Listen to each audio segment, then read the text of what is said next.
रोशन की class YouTube channel. आप सभी का आज की इस पाठ्य योजना की वीडियो में एक बार फिर से बहुत बहुत स्वागत है। आज हम देखेंगे आपका हिंदी विषय का पाठ्य योजना और पाठ्य योजना संख्या है 131। तो चलिए दोस्तों शुरू करते हैं आज की पाठ्य योजना। आपको पाठ्य योजना जिस पेज से लिखना स्टार्ट करना है उस पेज पे बीचों बीच इस तरीके से पाठ्य योजना संख्या लिखना है।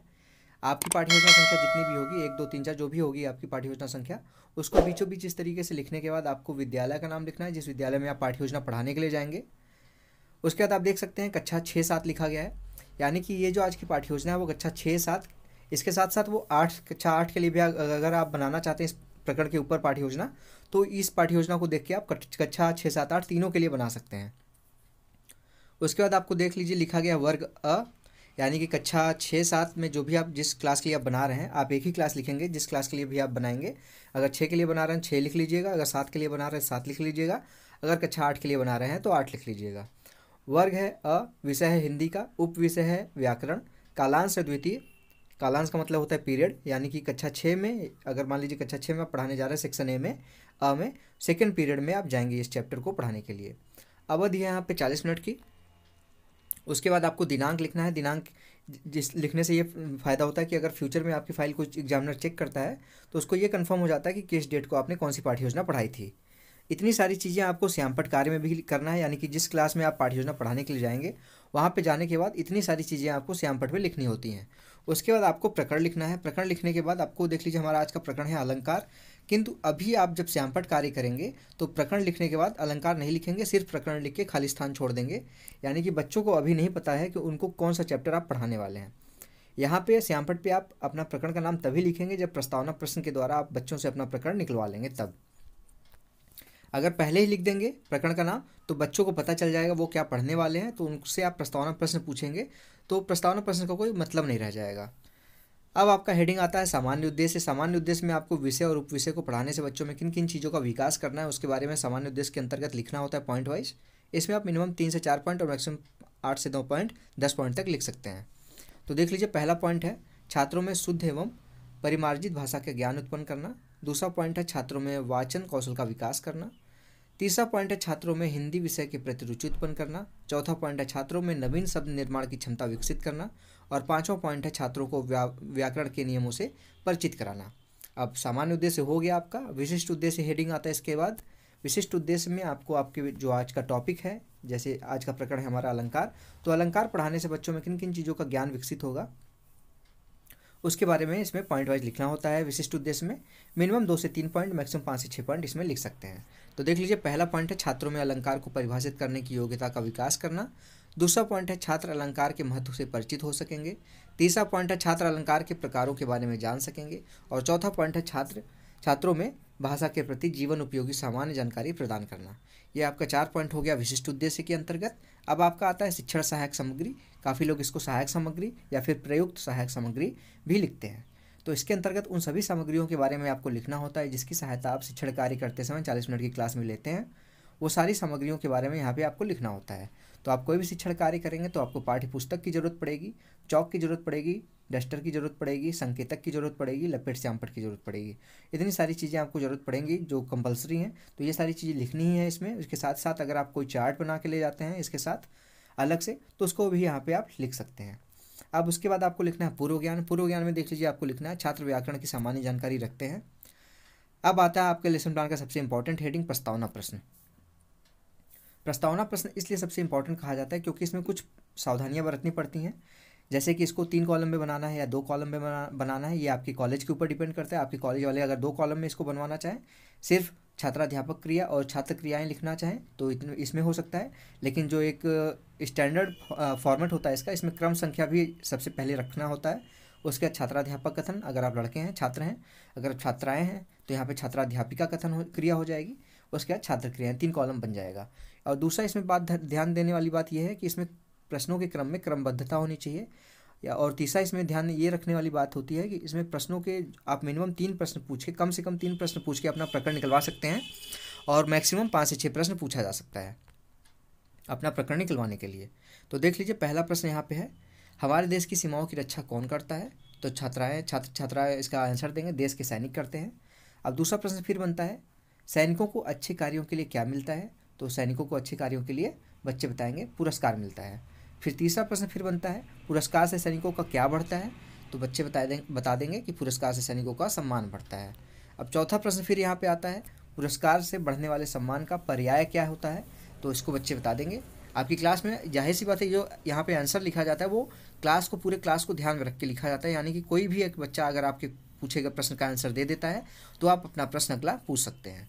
तो यहाँ पे देख लीजिए, कोई ना कोई बच्चा आपकी क्लास में अगर 30-35 बच्चे 40 बच्चे हैं, जितने भी बच्चे हैं उसमें से कोई ना कोई बच्चा आपका आंसर जरूर देगा। अलंकृत करना या फिर उसको किसी तरीके से आप हिंट के द्वारा या फिर चार्ट कोई बना के ले जाएं तो उस तरीके से आप पूछ सकते हैं, उससे ही बच्चा आपके आंसर को दे सकता है। तो यहाँ पे पूछे गए प्रश्न का आंसर आएगा अलंकृत करना। अब जैसे अलंकृत करना बोलेगा बच्चा तो आप पांचवा प्रश्न पूछ सकते हैं, अलंकार को परिभाषित कीजिए। फिर तो बच्चे उसको हो सकता है अभी उनको व्याकरण की सामान्य जानकारी थी तो व्याकरण के बारे में अभी पढ़ा उन्होंने, अलंकार के बारे में उनको जानकारी हो सकता है ना हो, लेकिन ये भी हो सकता है कि आपकी क्लास में कुछ बच्चों को अलंकार के बारे में जानकारी हो, तो कुछ बच्चों को अगर जानकारी है तो कोई मतलब बात नहीं है, तब पर भी ये प्रश्न उनके लिए समस्यात्मक प्रश्न बन जाएगा।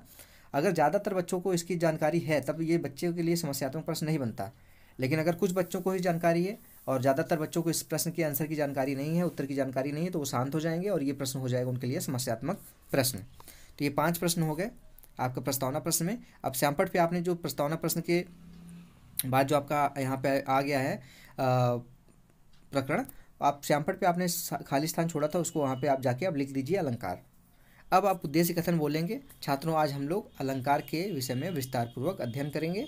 अब बच्चों को पता चल गया कि वो क्या पढ़ने वाले हैं, अब उसका शुरुआत कर सकते हैं, उसको कहते हैं प्रस्तुतिकरण। प्रस्तुतिकरण हेडिंग डालने के बाद आपको 5 कॉलम बनाने होते हैं, शिक्षण बिंदु, छात्राध्यापक क्रिया, छात्र क्रियाएं, शिक्षण विधि और श्यामपट्ट कार्य। लड़की हैं तो छात्राध्यापक क्रिया की जगह छात्राध्यापिका क्रिया हो जाएगा, बस इतना अंतर आएगा। अब देख लीजिए इसमें सबसे पहले शिक्षण बिंदु में पॉइंट लिखा गया अलंकार। तो अलंकार क्या होता है, छात्राध्यापक उसके बारे में बताएगा बच्चों को। काव्य की शोभा बढ़ाने वाले शब्द को अलंकार कहते हैं। छात्र क्रिया में लिखना है, छात्र ध्यानपूर्वक सुनेंगे। शिक्षण विधि में है व्याख्या विधि, तो व्याख्या विधि लिख दीजिए। और श्यामपट्ट पे भी जो आपने अभी बताया उसको श्यामपट्ट पे भी लिख दीजिए कि काव्य की शोभा बढ़ाने वाले शब्द को अलंकार कहते हैं। अब अलंकार के प्रकार, दूसरा शिक्षण बिंदु में पॉइंट है, अलंकार के 2 प्रकार होते हैं, इसके बारे में शिक्षक बताएगा। पहला है शब्दालंकार और दूसरा है अर्थालंकार। छात्र इसको भी ध्यानपूर्वक सुनेंगे और ये भी व्याख्या विधि थी और श्यामपट्ट पे भी लिख दीजिए, अलंकार के 2 प्रकार होते हैं। अब आता है बोध प्रश्न। बोध प्रश्न का मतलब है अभी तक जो आपने पढ़ाया वो बच्चों को कितने अच्छे तरीके से समझ में आया है, वो आपको जानना जरूरी है कि आपने जो समझाया बच्चों को कितना समझ में आया कितना नहीं समझ में आया। तो प्रश्न पूछेंगे, प्रश्न का अगर बच्चे उत्तर दे पाते हैं तो जाहिर सी बात है उनको समझ में आ गया है। तो यहाँ पे देख लीजिए प्रश्न पूछा गया अलंकार कितने प्रकार के होते हैं, तो बच्चे बता देंगे 2 प्रकार के होते हैं। इसको शिक्षण विधियों में आपको लिखना है प्रश्नीकरण विधि। अब जो आपने अलंकार के प्रकार बताए उसको भी यहाँ पे स्पष्ट कर दीजिए। शब्दालंकार, शब्दालंकार के बारे में परिभाषित कर दीजिए यहाँ पे, जहाँ किसी शब्द के कारण किसी वाक्य काव्य की शोभा बढ़ती है उसे शब्दालंकार कहते हैं, तथा उस शब्द के स्थान पर समानार्थी शब्द रखने से शोभा समाप्त हो जाती है। ठीक, शब्दालंकार के बारे में बच्चों को बताइए कि अगर किसी काव्य की शोभा किसी शब्द की वजह से बढ़ रही है परंतु उस शब्द की जगह उसके समानार्थी शब्द को अगर रख दिया जाए तो उस काव्य की शोभा जो बढ़ रही थी वो खत्म हो जाएगी। उस तरीके के अलंकार को शब्दालंकार कहते हैं। छात्र इसको ध्यानपूर्वक सुनेंगे। व्याख्या विधि थी ये भी, और यहाँ पे श्यामपट्ट कार्य में आपको इसका एग्जाम्पल लिख के दिखा देना है। एग्जाम्पल देख लीजिए, उदाहरण लिखा गया यहाँ पे, भुजबल भूमि भूप बिन किन्हीं, यानी कि इसमें देख लीजिए इसको समझाना भी आपको है। इस वाक्य में अगर भूमि का पर्याय पृथ्वी रख दें तो काव्य की शोभा समाप्त हो जाएगी। अब जाहिर सी बात है, देख लीजिए यहाँ पे भुजबल भूमि की जगह भुजबल पृथ्वी अगर रख देते हैं या तो इसकी शोभा बिल्कुल बदल जाएगी, क्योंकि यहाँ पे एक काव्य बन रहा था भुजबल भूप बिन किन्हीं, तो ये आपका चेंज हो जाएगा, उसकी सुंदरता चेंज हो जाएगी, जिसलिए इसको शब्दालंकार कहते हैं। कोई किसी शब्द से अगर किसी काव्य की शोभा बढ़ती है तो। अब आता है अगला आपका अलंकार अर्थालंकार। अब इसके अंतर्गत आपको अगर बढ़ाना है चीज़ों को तो शब्दालंकार के अंदर आपका अनुप्रास, यमक, श्लेष ये आता है। इसको भी आप डिटेल में आप समझा सकते हैं, लेकिन जरूरी है कि कक्षा 6 में अगर आप पढ़ा रहे हैं तो इसको जरूरी नहीं है कि सारी चीज़ें आप डिटेल में पढ़ाएं। अगर कक्षा 8 के लिए अगर ये लेसन प्लान बना रहे हैं तो शब्दालंकार के अंदर जो भेद है उसको भी आप डिटेल में समझा सकते हैं। अब दूसरा है अर्थालंकार। अर्थालंकार के बारे में यहाँ पे देख लीजिए बताया गया है छात्राध्यापक क्रिया वाले कॉलम में, जहाँ कविता के सौंदर्य और विशिष्टता अर्थ के कारण हो वहाँ अर्थालंकार होता है। यानी कि कोई जो कविता है उसके बाद उसका कविता का जो अर्थ आता है उस अर्थ की वजह से इस कोई काव्य है उसकी विशिष्टता बढ़ रही है तो उसको क्या कहते हैं अर्थालंकार। उदाहरण है चट्टान जैसे भारी स्वर। यहाँ पे आप बच्चों को समझा दीजिए, जैसे यहाँ पे अगर यहाँ पे इसका अर्थ निकल के आ रहा है, किसी का स्वर है वो चट्टान की तरह भारी है, तो यहाँ पे अगर चट्टान की जगह आप शिला रख देंगे तो भी इसका अर्थ बहुत ज़्यादा चेंज नहीं होगा। तो इस तरीके के अलंकार को अर्थालंकार कहते हैं। ये हो गया आपका शब्दार्थ और अर्थालंकार। अब यहाँ पे आपका प्रस्तुतिकरण समाप्त होता है दोस्तों। अब आता है अगला मूल्यांकन प्रश्न, यानी कि अगला हेडिंग है मूल्यांकन प्रश्न। मूल्यांकन प्रश्न में आप मिनिमम 1 से 2 प्रश्न पूछ सकते हैं और मैक्सिमम 3 से 4 प्रश्न पूछा जा सकता है। इसमें पढ़ाने के बाद शिक्षक अपना मूल्यांकन करता है, साथ ही साथ बच्चों का मूल्यांकन करता है कि उनको कितनी अच्छे तरीके से समझ में आया है। अगर अच्छे तरीके से समझ में आया तो इससे शिक्षक का भी मूल्यांकन हो जाता है कि उसने अच्छे तरीके से इस पाठ को पढ़ाया है। तो यहाँ पे देख लीजिए, पहला प्रश्न पूछिएगा टीचर बच्चों से, अलंकार को परिभाषित कीजिए, और दूसरा प्रश्न है शब्दालंकार किसे कहते हैं। अब लास्ट में आता है गृह कार्य। गृह कार्य बच्चों को दिया जाता है घर से कार्य करके लाने के लिए। इसमें भी आप मिनिमम 1 से 2 प्रश्न और मैक्सिमम 3 से 4 प्रश्न दे सकते हैं। जिस तरीके से आप, इसमें कोई लिमिटेशन नहीं है, जिस तरीके से आप पढ़ाएंगे पूरी क्लास में 40 मिनट में, वो अगर ज़्यादा टॉपिक पढ़ा रहे हैं तो उसमें आप ज़्यादा क्वेश्चन भी दे सकते हैं, लेकिन कोशिश करिए कि आप ज़्यादा चीज़ें पढ़ाएं फिर भी उसको कम क्वेश्चन में कवर करने की कोशिश करिए। तो यहाँ पे देख लीजिए, पहला प्रश्न दिया गया बच्चों को घर से करके लाने के लिए अलंकार के कितने प्रकार होते हैं, इसको लिख के ले आना है। और दूसरा प्रश्न है अर्थालंकार को परिभाषित करके आपको घर से लिख के ले आना है अपने नोटबुक में।